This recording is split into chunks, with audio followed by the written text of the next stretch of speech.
আসসালামু আলাইকুম।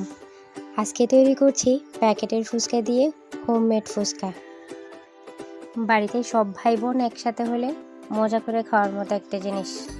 ফুচকা লাভাররা চলুন একসাথে শুরু করি। প্রথমে আমি কিছু আলু ও দুটো ডিম সিদ্ধ করতে দিয়েছি। তারপর ফুচকার টক বানানোর জন্য কিছু তেঁতুল ভিজিয়ে রেখেছি। এই জিনিসগুলো প্রিপেয়ার হতে হতে আমি তৈরি করে নেব ফুচকায় ব্যবহার করার জন্য সালাদ। যেহেতু আমি ইউটিউবে নতুন, তাই এখনও অনেক কিছুই শিখছি। চ্যানেলে যদি নতুন হয়ে থাকেন প্লিজ সাবস্ক্রাইব করবেন, আমার অনেক ভালো লাগবে। শসা কুচি করে সেখানে দিয়ে দিয়েছি পেঁয়াজ, মরিচ, লবণ আর ধনিয়া পাতা। সালাদ করা শেষ হলে আমি সিদ্ধ হওয়া আলুগুলোকে ভর্তা করে নেব। এখন ভর্তার মধ্যে দিয়ে দিয়েছি অল্প একটু পেঁয়াজ।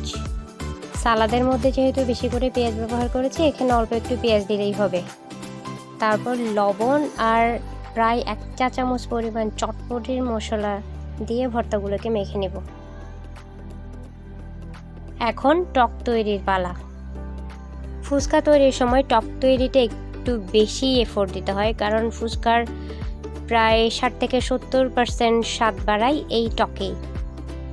দিয়ে দিলাম প্রায় 1 চা চামচ পরিমাণ লবণ এবং অনেকখানি চিনি।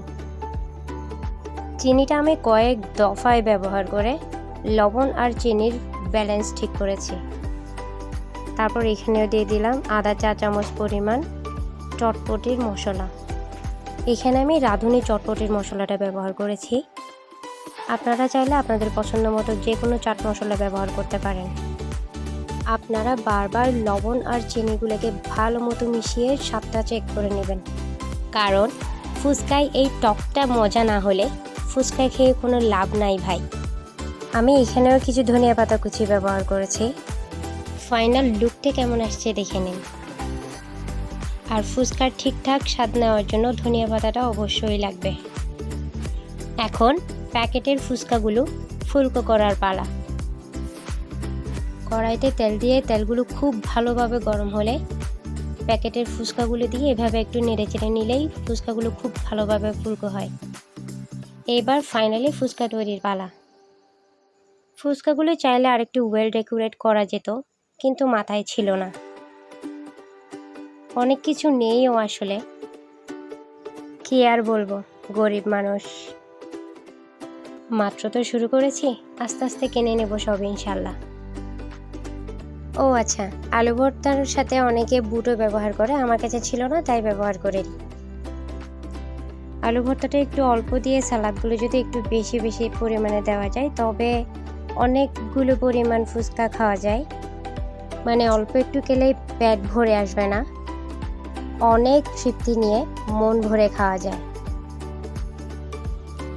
উপরে একটু ডিম দিয়ে দিলাম। আমার ফুচকা তৈরি শেষ।